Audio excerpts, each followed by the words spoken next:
Communicate करनी चाहिए, ताकि आप सही डिसीजन ले पाओ कि हाँ मुझे किस सब्जेक्ट पे थोड़ा ज्यादा ध्यान देना चाहिए। मैथ्स की प्रैक्टिस के लिए खूब समय मिल गया है अब आपको। आपको लगता है कि मैं 12-13 पे हूं, आपको लगता है मैं 10-11 पे हूं, मैं 15-16 कैसे पहुंचूं? लगता है आपको ऐसा कि आप 10-11 पे हो, आपको 8-10 पे हो, मैं आपको 15-16 पहुंचा सकता हूं अगले 15 से 20 दिन में, क्यों इतना टाइम है एग्जाम में। ये शॉर्ट शॉर्ट पहुंच जाओगे आप। पर आपको जो बताता हूं वो आप फॉलो करोगे नहीं, पर आप अगले 15-20 दिन में कर दोगे। कितने? 8-10 से 16 सवाल आराम से, और वो 100% बढ़ेंगे वो मार्क्स, और किसी में नहीं बढ़ेंगे, और मैथ्स में बढ़ जाएंगे। मैथ्स पक्का बढ़ जाएंगे। और तो जिन बच्चों का मैथ्स बिल्कुल, लेकिन जीएस में कोई कहे कि सर ऐसा कुछ जीएस में बता दो, तो जीएस में नहीं बताया जा सकता मेरे भाई।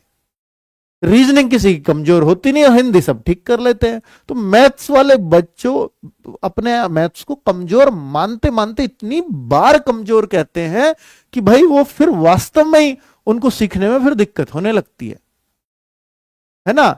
मैथ्स मैथ्स बहुत बहुत बहुत प्रॉमिसिंग सब्जेक्ट है। प्रॉमिसिंग मींस कि आप जितना चाहोगे उतना स्कोर आ जाएगा। जितना यहां सोच के चल रहे हो कि मैथ्स में तो मेरा 18 आएगा, तो 18 आएगा ना। ऐसा आप जीएस में कह सकते हो ना, आप ऐसा हिंदी में कह सकते हो, और ना ऐसा रीजनिंग में, क्योंकि सीरीज आपको परेशान कर सकती है ना। और मैथ्स कभी धोखा नहीं देता मेरे भाई।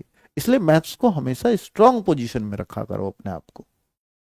उसको आसान, उसको, वो बहुत आसान चीज है, उसको मुश्किल कह कह करके मुश्किल मत बनाओ। बस बस पढ़ना शुरू कर दो। किस चैप्टर को पढ़ना है उस चैप्टर के पीछे पढ़ जाओ, जो आपको आसान लगे पहले उस चैप्टर को पढ़ो, ठीक है। और कहां से पढ़ो वो मैं आपको बता चुका हूं कि भाई मैं आपको सूर्य बैच रिकमेंड करता हूं, क्योंकि मैंने पढ़ा है और मुझे पता है कि मुझे ऐसा लगता था जब मैं पढ़ाता था, यकीन मानो बच्चों, कि मुझे ऐसा लगता था कि मेरी क्लास में अनपढ़ व्यक्ति को बिठा दो, अनपढ़ जो बिल्कुल कभी क्लास ना गया हो, मैं उसको मैथ सिखा सकता हूं। मुझे ऐसा लगता था पढ़ाते टाइम, इतना कॉन्फिडेंट होता था मैं मैथ सिखाते वक्त। तो ये मैं आज आपको अपने दिल की बात बता रहा हूं। चलो खैर, ऐसी बातें बतानी नहीं चाहिए, क्योंकि ऐसा लगता है इन बातों से कि सामने वाला कितने घमंड वाली बात कर रहा है ना। पर मैं इतना कॉन्फिडेंट होता था सिखाने में कि मैं किसी को भी सिखा सकता हूं। चलिए, इसलिए कह दिया आपसे। तो भाई देखिए, मैं आज आपको कट ऑफ अगर बताने लग जाऊं कि उत्तर प्रदेश, राजस्थान, हरियाणा, मध्य प्रदेश और बिहार, तो ये कट ऑफ बच्चों मेरे हिसाब से आज का जैसा पेपर था वैसे में 130 के आसपास जो बच्चा स्कोर कर रहा है उसका सिलेक्शन हो जाएगा ऐसे पेपर में। और जो बच्चा आज उत्तराखंड, हिमाचल प्रदेश और नई दिल्ली से अगर होगा, तो उस बच्चे का 125 पे भी सिलेक्शन हो जाएगा आज।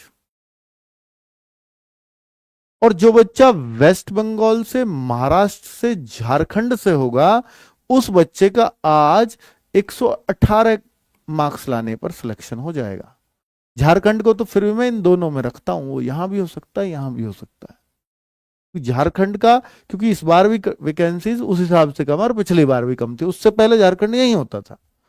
अब गुजरात, उड़ीसा, पंजाब, जम्मू कश्मीर और छत्तीसगढ़ का जो बच्चा है, वो ऐसा पेपर अगर आ जाएगा, तो अगर वो स्कोर 100 के आसपास भी कर लेगा, 100, मात्र 100 मार्क्स ऐसे पेपर में, तो वो इजीली सेलेक्ट हो जाएगा बच्चों। यहां मैंने 118 थोड़ा सा ज्यादा कह दिया, मैं 115 ही कहूं तो ज्यादा अच्छा रहेगा बच्चों। 115 में कहूंगा तो ज्यादा ठीक रहेगा, ठीक है।